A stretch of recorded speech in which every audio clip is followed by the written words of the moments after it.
by this cathedral here. But let's start with this pink building here. Now this is the Estonian Parliament. In Estonian we call it Riigikogu. Up there you can see our flag and also the coat of arms with 3 blue lions. Do you know why they are blue? Because they're cold. Yes! Bravo! Bravo! Perfect! Indeed, we don't have any lions living here in Estonia. So those there are just feeling a bit cold. Very good. Now this is the place where all of those who have ruled over Estonia have done so. Now we have our parliament here. The building itself is from the 18th century. But the very first, this Estonian fortress, was apparently somewhere behind it. That's where the Danes built their own fortress, the Germans added some elements, some towers for example. Everyone has added something. And when Peter the Great and Catherine came to Tallinn, then there was another building here. Catherine then didn't because it didn't have double windows. And she said that we need to build a better building here, and so that's when they built this neo-Baroque style castle here. Now up there you can see 2 flags of Estonia, and in the middle one that's the European flag, because currently from the 1st of July Estonia is presiding over the Council of the European Union. So we have some high-level meetings here and summits. So that's why from time to time traffic is also a bit, well, different compared to normal time. So we have some VIPs coming and going. Now our parliament is actually a monocameral one. So we have 101 deputies working here and no 2 chambers then. Our current government is a coalition government. So in parliament we have some 6 parties represented currently, but in the government 3. And the prime minister is from a centre-left party. He's also quite young, like the president.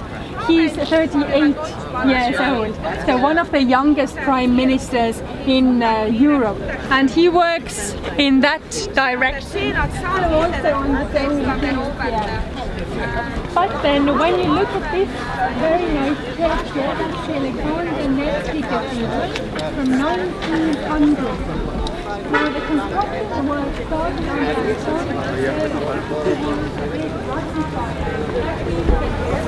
said that no more German here, start speaking Russian now, and who was, well, very much a Russian-minded Tsar.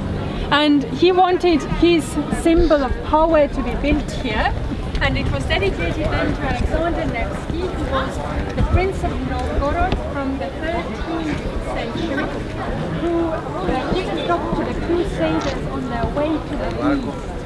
A big battle was fought in 1242 on the ice of the Lake Peipsi, which is between Estonia and Russia. So actually most of the border between Estonia and Russia is made up of water. We're quite happy about that. And Alexander Nevsky was actually declared saint then after his death. This is a typical Russian Orthodox cathedral, and it was named after some 17th century Russian churches in Russia. You can see those cupolas that look like onions. They represent flames. There are 5 of them all together. The central one is the biggest, so that represents Jesus. And the 4 other ones around it represent evangelism. You can see Russian Orthodox crosses up there as well, with the smaller sort of bar up there, which is for INRI, I am Jesus, King of Nazareth. And then the lower one, this diagonal one, was for 2 other criminals who were crucified with Jesus. One repented his sins and went to heaven, the other didn't and went to hell. And there's also a crescent moon there that apparently symbolizes Christianity's victory over Islam. That's what I have read, at least. Now, another thing that symbolizes Russian Orthodox churches is decoration. Drones, incense, smell, wax candles inside. icons, lots of mosaics as well. So it's really a very, very nice place to visit and to see. Now this was also influenced the public circulation, coming from all over the Russian Empire. And before that, there used to be a marketplace there. But I will now give you some time to go and visit the cathedral from the inside.